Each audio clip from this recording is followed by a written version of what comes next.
Hello ನಮಸ್ಕಾರ. NK YouTube ಚಾನೆಲ್ಗೆ ಸ್ವಾಗತ. ಯಾರೆಲ್ಲ ನಮ್ಮ ಚಾನೆಲ್ನ ಸಬ್ಸ್ಕ್ರೈಬ್ ಮಾಡ್ಕೊಳ್ಳಿಲ್ಲ ದಯವಿಟ್ಟು ಸಬ್ಸ್ಕ್ರೈಬ್ ಮಾಡ್ಕೊಳ್ಳಿ, ಹಾಗೆ ಲೈಕ್ ಮಾಡಿ, ಶೇರ್ ಮಾಡಿ, ಕಮೆಂಟ್ ಮಾಡಿ, ಸಪೋರ್ಟ್ ಮಾಡಿ. ನಾನಿವತ್ತು ಮಟನ್ ಸಾಂಬಾರು ಮಾಡ್ತಿದ್ದೀನಿ. ಸಿಂಪಲ್ ಆಗಿ ಮಟನ್ ಸಾಂಬಾರು ಮಾಡೋದು ಹೇಗೆ ಎಂದು ನೋಡ್ಕೊಂಡು ಬರೋಣ. ನಾನಿಲ್ಲಿ ಮಟನ್ ಕರಿ ಮಾಡಲಿಕ್ಕೆ 3 ಈರುಳ್ಳಿ, 2 ಟೊಮೆಟೊ, 10 ಹಸಿಮೆಣಸು ಮತ್ತು ಸ್ವಲ್ಪ ಬೆಳ್ಳುಳ್ಳಿ, ಸ್ವಲ್ಪ ಶುಂಠಿ ಮತ್ತು ಸ್ವಲ್ಪ ಕೊತ್ತಂಬರಿ ಸೊಪ್ಪು ಮತ್ತು ಸ್ವಲ್ಪ ಪುದೀನ ಎಲೆ ಮತ್ತು ಆಲೂಗಡ್ಡೆ ತಗೊಂಡಿದ್ದೀನಿ. ಆಲೂಗಡ್ಡೆ ಹಾಕಿದರೆ ಚೆನ್ನಾಗಿರ್ತದೆ, ಟೇಸ್ಟ್ ಒಳ್ಳೆಯದಾಗಿ ಬರ್ತದೆ, ಹಾಗಾಗಿ ಆಲೂಗಡ್ಡೆನ ತಗೊಂಡಿದ್ದೀನಿ ನಾನು. ನಾವಿಲ್ಲಿ ಅರ್ಧ kg ಮಟನ್ ತಗೊಂಡಿದ್ದೀವಿ.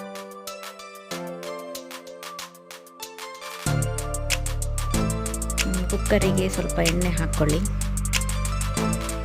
ಈಗ ಕುಕ್ಕರಿಗೆ ಸ್ವಲ್ಪ ಈರುಳ್ಳಿ ಹಾಕ್ಕೊಳ್ಳಿ, ನಂತರ ಸ್ವಲ್ಪ ಕಾಯಿ ಮೆಣಸು, ಸ್ವಲ್ಪ ಬೆಳ್ಳುಳ್ಳಿ ಸ್ವಲ್ಪ ಹಾಕ್ಕೊಂಡ್ರೆ ಇದನ್ನು ತಿರುಗಿಸಿಕೊಳ್ಳುವ. ಸ್ವಲ್ಪ ಇದು ಕಂದು ಬಣ್ಣ ಬರುವವರೆಗೆ ಇದನ್ನು ಸ್ವಲ್ಪ ಹುರಿಬೇಕು. ಈರುಳ್ಳಿ ಕಂದು ಬಣ್ಣಕ್ಕೆ ಬಂದಿದೆ. ಈಗ ಟೊಮೆಟೊ ಹಾಕಿಕೊಳ್ಳುವ. ಟೊಮೆಟೊ ಹಾಕ್ಕೊಳ್ತಿದ್ದೀನಿ. ಈಗ ಸ್ವಲ್ಪ ತಿರುಗಿಸೋದನ್ನು.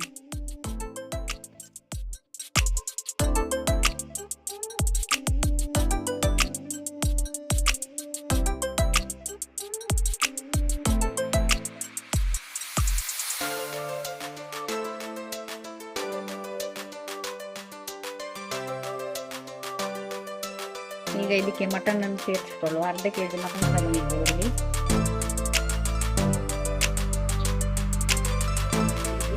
ಇದನ್ನು ಚೆನ್ನಾಗಿ ತಿರುಗಿಸ್ಕೊಳ್ಬೇಕು.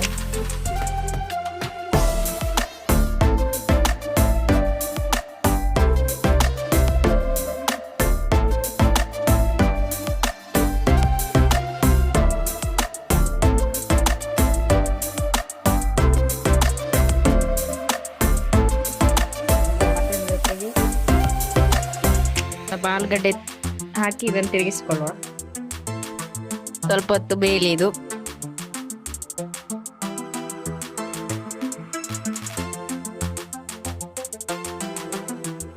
ಸ್ವಲ್ಪ ನೀರು ಬಿಟ್ಟ ಮೇಲೆ ಇದಕ್ಕೆ ಸ್ವಲ್ಪ ಉಪ್ಪು ಹಾಕ್ಕೊಳ್ಳೋ. ನಾವು ಉಪ್ಪು ಹಾಕಿ ನಂತರ ತಿರುಗಿಸ್ಕೊಳ್ಳೋ. ಎಲ್ಲ ಉಪ್ಪು ಇಟ್ಕೊಬೇಕು ಇದಕ್ಕೆ. ಈಗ ಇದಕ್ಕೆ ಸ್ವಲ್ಪ ನೀರು ಹಾಕ್ಕೊಳ್ಳುವ. ಇದು ಮಟನ್ ಪೀಸ್ ಮುಳುಗಬೇಕು ಇದರಲ್ಲಿ, ಅಷ್ಟು ನೀರನ್ನು ಹಾಕಿಕೊಳ್ಳುವ.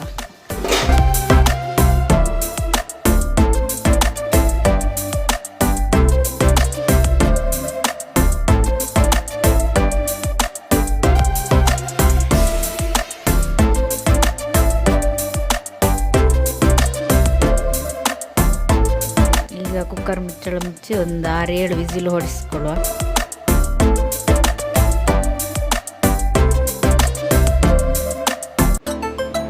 ಕೊತ್ತಂಬರಿ ಬೀಜ, ಜೀರಿಗೆ, ಸಾಸಿವೆ, ಚಕ್ಕೆ, ಲವಂಗ ಎಲ್ಲವನ್ನು ಹುರಿದುಕೊಂಡು ಮಿಕ್ಸಿ ಜಾರಿಗೆ ಹಾಕಿಕೊಳ್ಳುವ.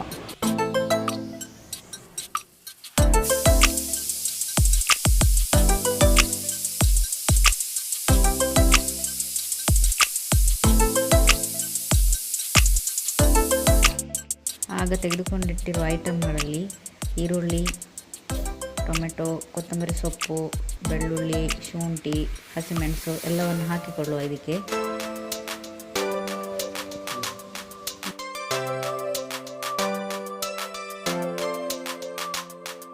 ಇದಕ್ಕೆ 2 ಸ್ಪೂನು ಮೆಣಸಿನ ಪುಡಿ ಹಾಕೊಳ್ಳಿ. ಈಗ ಹಾಕಿಕೊಂಡ ಐಟಮ್ಗಳನ್ನೆಲ್ಲ ರುಬ್ಬಿಕೊಂಡು ಬರುವ. ನಿಮಗೆ ಎಷ್ಟು ನೀರು ಬೇಕೋ ಅಷ್ಟು ನೀರು ಹಾಕ್ಕೊಳ್ಳಿ.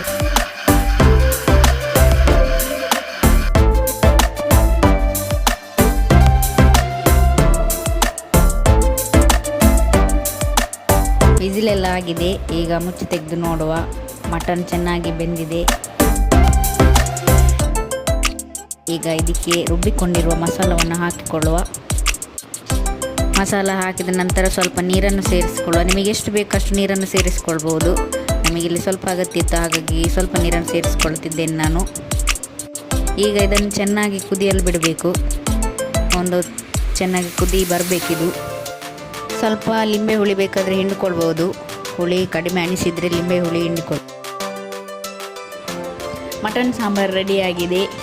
ಒಳ್ಳೆ ಸೂಪರಾಗಿ ಬಂದಿದೆ. ನೀವೊಮ್ಮೆ ಮನೆಯಲ್ಲಿ ಟ್ರೈ ಮಾಡಿ ನೋಡಿ. ಹಾಗೆ ನಮ್ಮ ಚಾನೆಲ್ನ ಹೊಸದಾಗಿ ನೋಡ್ತಿರೋರು ಸಬ್ಸ್ಕ್ರೈಬ್ ಮಾಡಿ, ಸಪೋರ್ಟ್ ಮಾಡಿ, ಲೈಕ್ ಮಾಡಿ, ಶೇರ್ ಮಾಡಿ, ಹಾಗೆ ಬೆಲ್ ಬಟನ್ ಓಕೆ ಮಾಡೋದನ್ನು ಮರೆಯದಿರಿ.